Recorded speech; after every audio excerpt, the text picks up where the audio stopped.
Hi, my name is Nicole Eggle, and I am a full-time speech-language pathologist here at Brooks Rehabilitation. My name is Sarah Radloff, and I'm also a full-time speech-language pathologist at Brooks Rehabilitation. In celebration of Better Speech and Hearing Month, we decided to talk to you about 5 things that you may not know speech-language pathologists do. The first thing about speech-language pathology that most people don't know is that we work on the ability to swallow, as well as swallowing disorders. So after many injuries, both kids and adults may experience difficulty swallowing, whether it be due to their oral or problems with their mouth phase or problems with their throat. So we will often help people to wean from a feeding tube or get back to eating and drinking regular food and drinks with the hope that they're on a regular diet by the time they're out of the hospital. The second thing that you may not know that a speech pathologist does is work with patients' breathing and respiration. So we will oftentimes take measurements of their breath support by this device here called a manometer.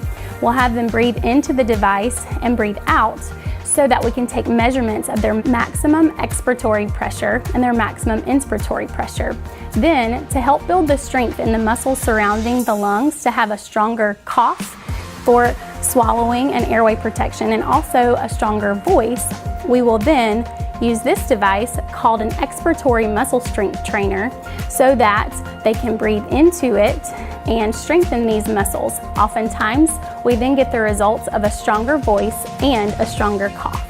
Being that next month is Aphasia Awareness Month, it's important for us to talk about how we work with individuals with aphasia. Aphasia is difficulty or loss of language, and people experience aphasia based on difficulty understanding and or expressing information. After a stroke, a brain injury, or any type of brain surgery, some people may experience aphasia.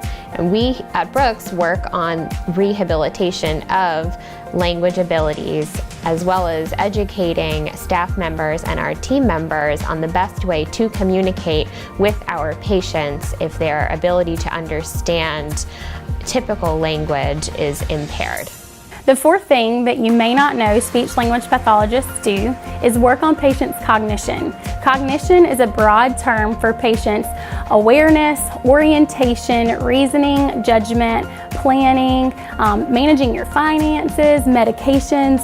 It covers a lot. So at Brooks, when a patient comes and they have difficulties with any of those areas, we will help train strategies and do lots of brain exercise so these patients can get as close to their prior level of function as possible. Perhaps the most important part of speech-language pathology is the ability to educate and counsel our patients, the caregivers of our patients, fellow staff members, and teammates. Happy Better Hearing and Speech Month. We hope that we've informed all of you on our diverse occupation, and you can now spread the word that SLPs are more than just words.